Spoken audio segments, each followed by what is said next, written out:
I've been in transformation for over 20 years, and already as a young professional I realized that those leaders that had a heart for the change, who made time and allowed people to get used to change, actually succeeds much better. I've realized that people embrace the change so much more if they have had time to actually get their minds around the change. They've had to, had time to deal with what's coming up, and they've been involved in the process of what it would take to make this change happen. When the ethos of the business is intact, things go generally much better than when the ethos is not intact. And by ethos I mean the values of the organization. The leaders of the organization need to be aligned around the values that they will represent in the organization. It's no use having a set of leadership values that they've been decided upon, thinking that this is what industry expects of them. It's much better that they take their own leadership values as a collective team, discuss what these values are, and translate the values into leadership practice. Through my involvement with leadership teams in big scale transformational projects, I have realized that if a company's ethos is not intact, it leaves the whole organization open to risk. And my passion was to reflect all of my collective learning over a number of years to bring to leadership teams a way of aligning the strategy and the culture of the organization so that they can develop sustained leadership practice. Organizational culture in just everyday terms is the way that things get done around here. And when I say here, I mean that wherever a number of people work together in a team, they form a way of being. They sort of find a rhythm of doing and being in that space, and that ultimately forms a culture.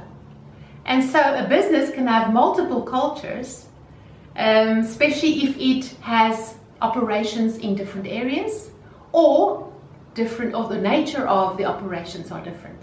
And it's often quite a challenge to get these different organizational cultures aligned to one. Culture happens when people work together, but it can also be decided consciously.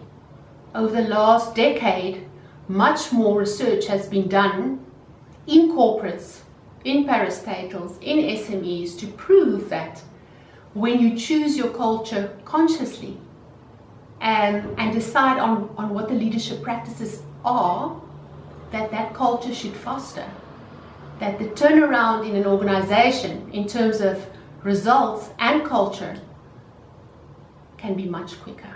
It's important for leaders to take their collective values, to share them around a table, and to suss out what are the common values in the team. Because it's often when we share, especially with a multicultural team of peers, our images of things like respect and transparency and quality, that we realize we think differently about these. And then it's important that we decide as a team what are the core values that we hold dear, and what does it mean when we walk the talk. What do we do because of these values, and what do we try not to do because of these values? And then there's practice. The coaching part comes in when the team now have decided on a way forward in terms of the way they behave, the way they think, the way they handle people, the way they communicate to people, and that they go through a coaching phase to embed a new way of thinking and a new way of speaking.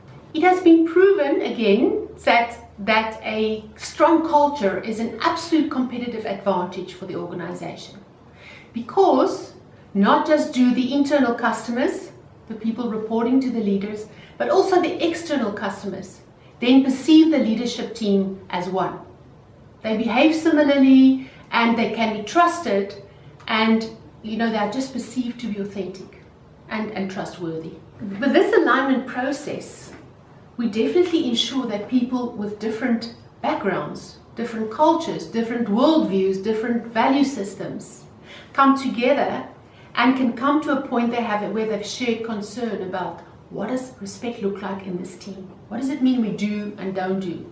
What does transparency look like in this team? What does it mean we stand for and we don't stand for? And so, in that way, it incorporates the views of a very diverse leadership team and culture. The beauty of this process of alignment is that